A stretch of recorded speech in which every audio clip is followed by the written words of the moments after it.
Anaxímenes fue el tercero de los llamados físicos milesios, discípulo de Anaximandro y del propio Tales, que a pesar del paso de los años seguía por allí por Mileto coleando.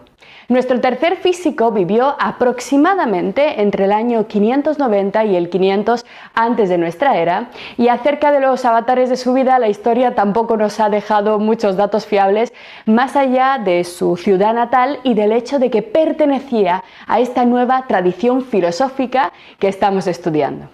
El elemento más relevante de la posición física de Anaxímenes, de la filosofía de la naturaleza teorizada por Anaxímenes, quizá, no sé, nos vaya a defraudar un poquito, porque nuestro filósofo propuso la necesidad de un retorno, atentos, a la idea de un principio material definido o determinado, y este principio no es otro que el aire.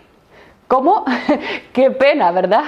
Parecía que habíamos evolucionado con Anaximandro hacia un modelo mucho más sofisticado, que habíamos dejado atrás la interpretación simplista de Tales de Mileto basada únicamente en el agua, y ahora de pronto Anaxímenes parece que da un paso hacia atrás y vuelve a lo mismo, elementos comunes. Sin duda una verdadera decepción, porque esto parece a todas luces, si nos fijamos, una auténtica involución. Y sin embargo, en filosofía nada es lo que parece. Anaxímenes fue un autor extremadamente inteligente, un filósofo muy sagaz al proponer este retorno, ya que hizo algo extremadamente importante para la historia de la física. Lo que ocurrió fue lo siguiente. Anaxímenes se dio cuenta de que la aceptación del apeiron como el fondo material de la realidad implicaba un peligro gravísimo para la filosofía de la naturaleza, para la física que estaban haciendo en aquellos momentos, un peligro enorme que, si no se atajaba a tiempo, habría contagiado todo el nuevo pensamiento físico, abocándolo directamente al fracaso. Parece un poco raro y quizá bastante dramático, pero vamos a verlo con detalle. Nos muestra Anaxímenes, nos dice que si nosotros aceptamos que el fondo primordial de la realidad, la estructura íntima material de la naturaleza, es una sustancia indeterminada, una sustancia apeiron, entonces estaremos aceptando al mismo tiempo, atentos, que la realidad se sustenta sobre algo que nosotros no podemos conocer. ¿Cómo?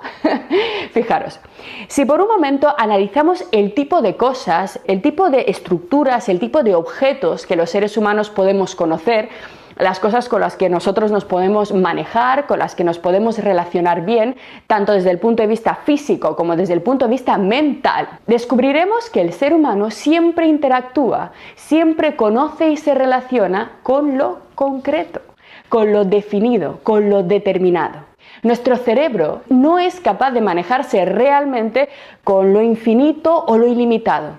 Es cierto que nosotros habitualmente usamos el término tanto en el lenguaje hablado como en las matemáticas, pero la palabra infinito para todos nosotros significa algo tan enorme, algo tan grande, que en realidad no la podemos entender, ni siquiera la podemos abarcar, al menos no de la misma manera en la que entendemos, por ejemplo, el número 4. Todos sabemos que 4, por ejemplo, se puede representar con 4 naranjas, que se puede representar físicamente con 4 objetos, pero ninguno de nosotros puede concebir realmente, cerrando los ojos, un infinito número de naranjas. El ser humano, por tanto, y esta es una gran tesis de la física griega, solo puede trabajar con seguridad en el ámbito de lo concreto, lo definido. Y aquí es donde empieza ese famosísimo y bien conocido odio de los griegos por lo infinito. Para ellos lo infinito es inabarcable e incognoscible. Así que si el apeiron de Anaximandro es una sustancia indefinida, ilimitada, si el apeiron no tiene cualidades concretas como un color, una viscosidad, una solidez, un tamaño, algo, lo que sea que nosotros podamos medir, que nosotros podamos percibir, algo que nos podamos representar, algo que podamos analizar, entonces el apeiron tiene que ser declarado necesariamente y esencialmente como incognoscible. Pero si el apeiron es incognoscible, de ello se sigue automáticamente la imposibilidad radical de conocer el funcionamiento íntimo de la naturaleza.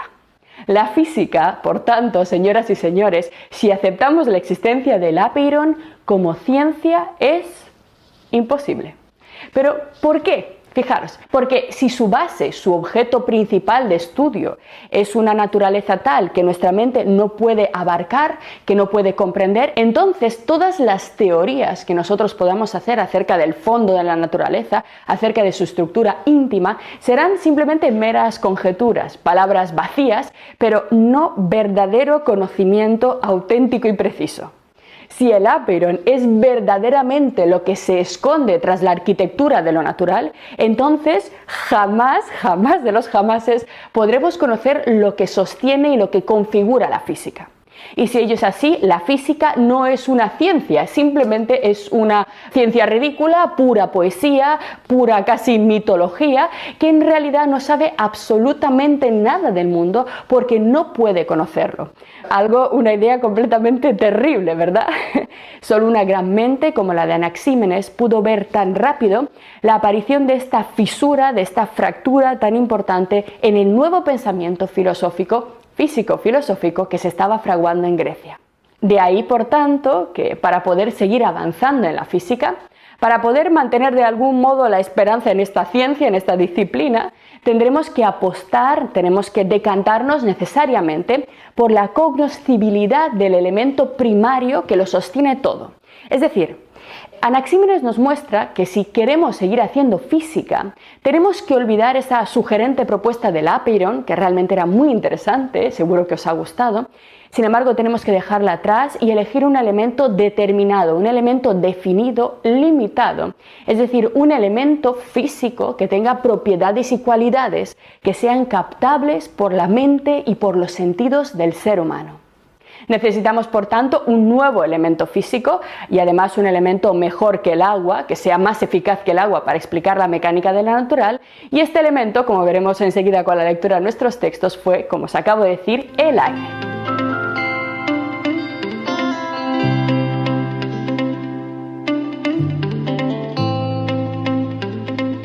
La historia de la física occidental, como todos bien sabéis, va a seguir a pies juntillas el camino abierto por Anaxímenes en esta dirección.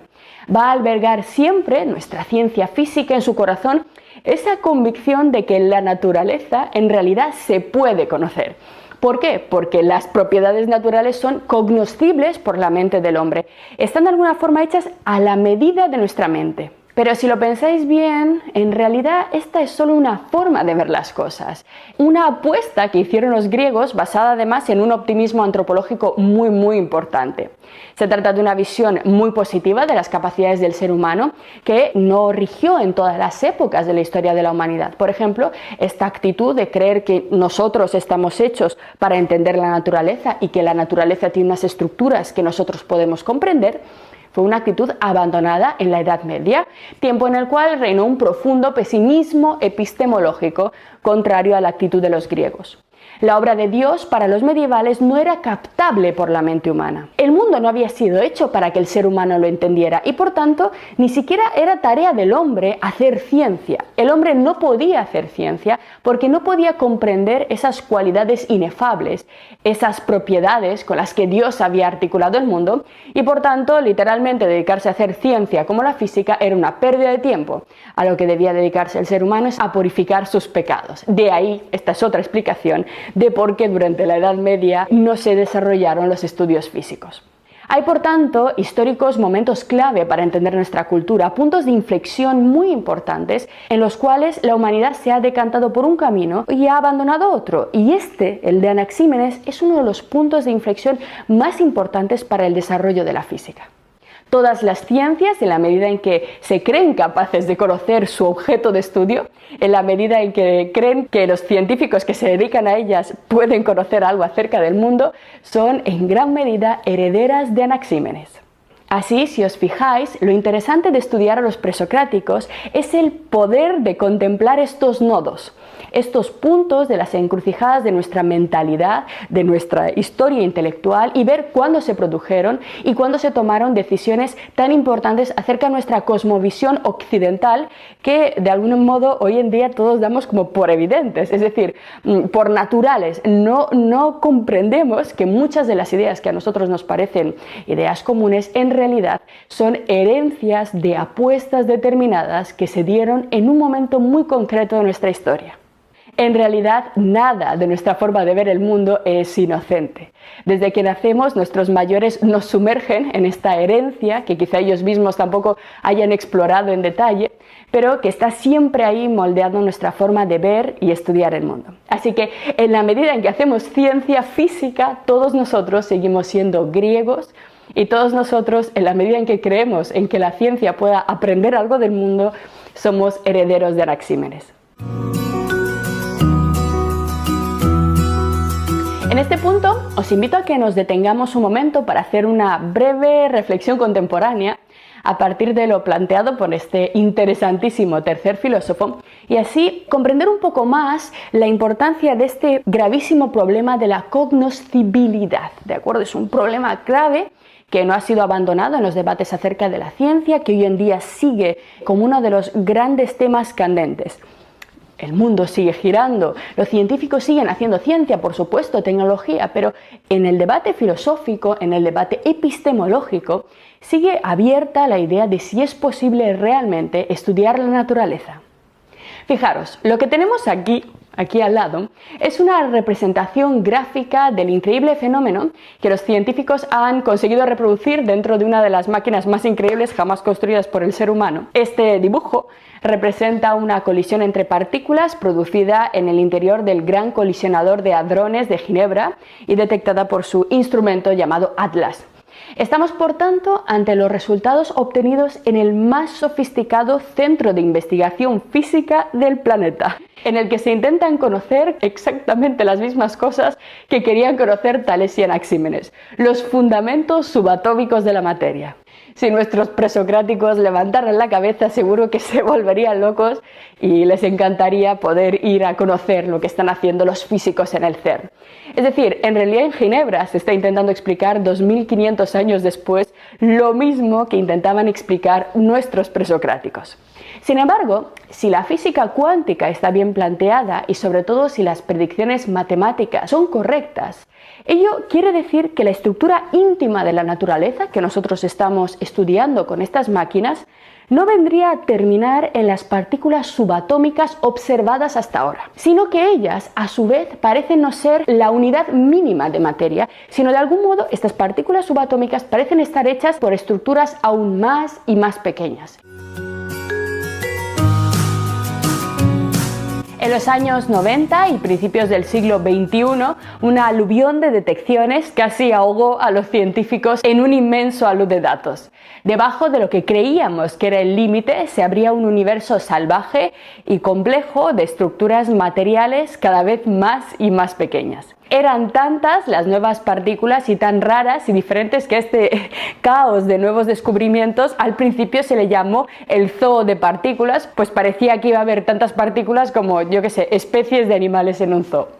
Poco a poco las cosas, sin embargo, se fueron ordenando y se descubrió que lo que parecían partículas distintas eran en verdad las mismas que simplemente se mostraban en los aceleradores de formas diferentes. Se afinaron las observaciones y se llegó a una teoría mucho más ordenada y simple conocida como modelo estándar. Bueno, mejor dicho, modelo estándar relativista de campos cuánticos, que es realmente el nombre completo de la teoría acerca de la materia que manejamos hoy en día de forma generalizada, que la comunidad científica acepta de forma generalizada. Lo que indica este nombre completo, es que estamos ante una teoría física que combina ideas tomadas del relativismo de Einstein y que su base, sobre todo, es la cuántica que nació en los años 70. Simplificando al máximo este modelo, solo a fin de seguir con la idea de la cognoscibilidad que estamos estudiando con Anaxímenes, la materia observable, según este modelo, estaría formada por moléculas.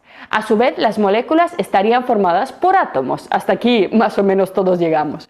Bien, los átomos a su vez poseen una estructura en la que podemos distinguir de algún modo dos zonas, un núcleo y una periferia. En la periferia encontramos un tipo de partículas llamadas electrones, que todos conocemos, que a su vez forman parte de la familia de los leptones con carga eléctrica. Y en el núcleo están los protones y los neutrones, que a su vez forman parte ellos de la familia de los bariones. Entre los bariones hay un tipo de partículas unidas por la fuerza nuclear fuerte, que teoriza este modelo, llamados hadrones, de aquí el gran colisionador de hadrones, y los hadrones a su vez están formados por quarks.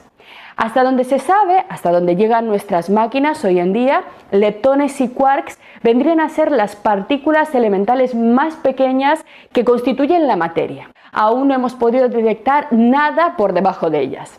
Es decir, los quarks y los leptones vendrían a ser, hoy por hoy, al menos de momento, las partículas físicas elementales últimas que componen el mundo físico. Algo así como el trozo más pequeño de algo sólido, de algo que podemos llamar realmente naturaleza. Pero estas partículas materiales, según el modelo estándar, no están solas, sino que a ellas se unen dentro de esta teoría un conjunto de partículas que vendrían a explicar no ya tanto la materia, la masa que compone el universo, sino las fuerzas elementales de la naturaleza. A estas partículas se les llama portadores de fuerzas. Es decir, en el modelo estándar, las fuerzas observables también se deben a la acción de partículas elementales. Y estas partículas son los gluones, que vendrían a explicar la fuerza nuclear fuerte que encontramos en el núcleo de los átomos, los bosones, que serían los encargados, los responsables de la fuerza nuclear débil, los fotones, que están relacionados con la fuerza electromagnética, y finalmente los gravitones, que aún no han sido detectados, pero que el modelo estándar predice que serían las partículas encargadas de explicar la gravedad. Parece simple, pero en absoluto es así. Aquí faltan unas cuantas partículas y además cada una de ellas tienen grupos, subgrupos, familias y variantes, pero esto simplemente es para simplificar. Nosotros de momento estamos con los presocráticos. Bien, lo que quería mostraros aquí es que en total, según el modelo estándar, hay unas 24 partículas que explican parte, aunque no todo lo que vemos. La teoría del modelo estándar es de momento incompleta. Quedan cosas importantes por explicar, cosas tan pequeñitas e insignificantes como la gravedad. Para ellas solamente tenemos de momento la teoría general de la relatividad de Einstein, que como bien sabéis es completamente incompatible con la física cuántica. Es decir, hoy en día, en el siglo XXI, 2500 años después de los presocráticos, tenemos dos teorías físicas que explican dos partes de la realidad, una, el microcosmos, el mundo subatómico, el mundo de lo infinitamente pequeño, y otra que explica el macrocosmos y el mesocosmos, que es la teoría de la relatividad de Einstein, que entre sí son completamente incompatibles. De ahí que también el modelo estándar sea de momento incompleto, aunque los científicos tienen esperanzas de encontrar ese gravitón y terminar de unificar la famosa teoría del todo. Bien, sin embargo, y esto es lo más importante, tras este entusiasmo cuántico de principios del siglo XXI, tras la gran caza que parecía imparable, la caza de las partículas, todo, sin embargo, comenzó a ralentizarse. Pasado un tiempo, en los grandes centros de investigación experimental, sobre todo Estados Unidos y Europa, se había alcanzado ya la capacidad máxima de los instrumentos disponibles y los descubrimientos de nuevas partículas se detuvieron en seco, necesitándose para poder avanzar máquinas más y más potentes.